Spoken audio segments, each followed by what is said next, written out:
Northern Exposé News Online. Umabot sa 3,929 na iba't ibang klase ng kalibre ng baril na nakumpiska ng PNP Pangasinan sa buong probinsya at kabilang na rin ang mga surrendered firearms dahil sa expired na mga lisensya ang na-turnover sa opisina ng Police Regional Office. Ang turnover ng mga baril ay pinangunahan ni Pangasinan Provincial Police Director Colonel Rolifar Capoquian na ginanap sa Camp Gov Antonio Season Lingayen, Pangasinan noong November 11, 2024.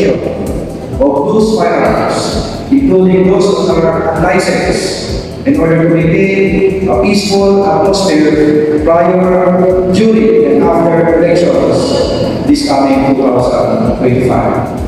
Firearms of different calibers were initially deposited to the different police stations by way of confiscation through police operations or voluntary submission by their respective owners. These were eventually brought to this office for safekeeping after accounting and will be turned over to RCH1. The intensified conduct account, which was purposely conducted at naging revitalized ang paglakwito, has resulted to a very significant outcome, as you can see in front of you. Perpetuating the firearms exclusive security and guard supervision or FESACs of this office, there are 1,542 assorted firearms that are under the custody of this period, apart from the 1,368 shotguns deposited by the local government units. Kudos to our chief police for their constant campaign against the proliferation of those firearms. Kampanya para sa kapayapaan sa darating na eleksyon ayon kay Regional Director Lou Evangelista. Ngayon na eleksyon, siguraduhin natin ang pagprotekta sa karapatan ng bawat Pilipino para sa isang kapayapa at patas na halalan. Dahil ito ang ating pangako sa proven, secure, ang ating mga... Nagkaroon din ng press con para masagot ang mga katanungan ng ating mga kasamahan sa media at ganon din sa ibang impormasyon na dapat malaman ng taong bayan. This year, for the entire Region 1, meron po tayong 39,126. And sa Ilocos Norte is 5,409, 6,141 for Ilocos Norte po pala yan. And Ilocos Sur 6,141, for La Union is 5,308, and for Pangasinan 22,268.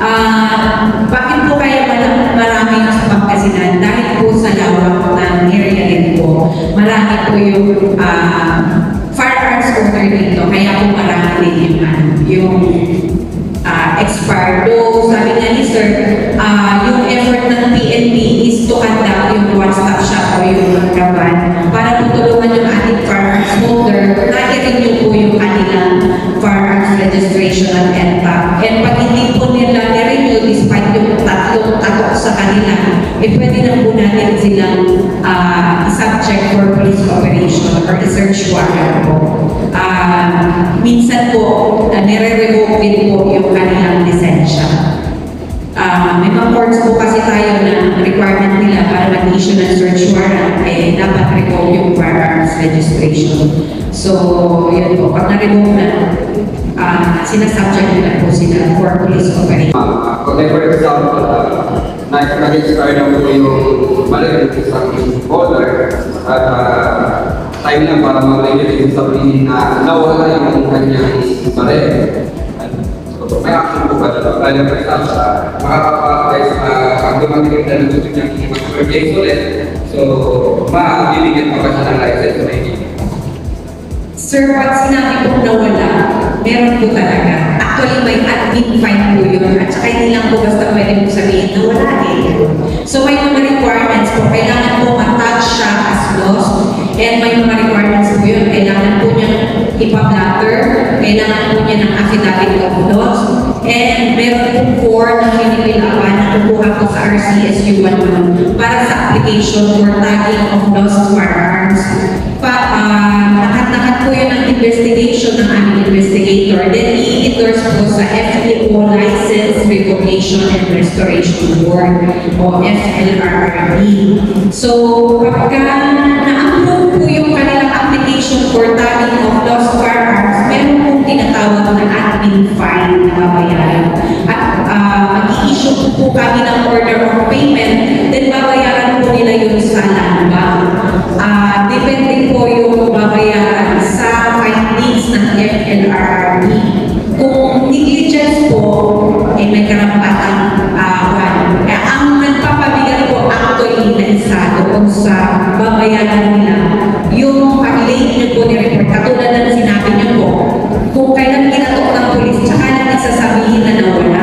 Pero actually, matagal nang nawala. So, ang late reporting po, automatic 10,000 po yung penalty noon. So, plus negligence, 15,000 po yun. At saka minsan po, tama yung sinabi nyo, may kasama siyang parang additional penalty, which is yung disqualified ka na to purchase firearms o magkaroon ng LTAP or firearms registration. So, ngayon po actually, yung mga nagpaplanong bumili ng baril, makakabili sila, pero hindi po ma-release sa kanila yung baril pag meron kang expired ng firearms registration. So, kailangan po bago ka bumili ng baril, i-renew mo lahat ng firearms registration po bago ma-release po yung purchase firearms. Pwede kang bumili, kaya hindi na po i-issue o i-release kayo ng FEO. Last question na lang po, ma'am. For example, yung nawalang baril ay nagamit ko sa isang krimen. So magkakaroon din po ba ng liability yung that holder po?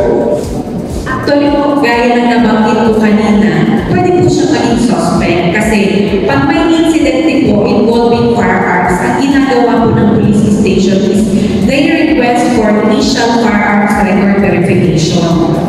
At kung license po yun or nasa system ng FEO, lalabas po kung sino yung may-ari. And of course po, kung nakapangalan, for example, sa inyo po, at nagamit sa krimen, suspect po kayo. Pwede po kayo yung makulong. At saka yung kanina yung tinatanong ni Ma'am gaano katagal, that will be determined by the court. Kung gaano katagal. Di ba po, yung duration yung ating mga parang 6 months and 1 day, mga ganun. So, i-determine po yung court. Kaya payo sa may mga hawak na baril, siguraduhin ninyong may lisensya ang inyong baril para iwas asunto. Northern Exposed sa eksplosibong expose with Mr. X.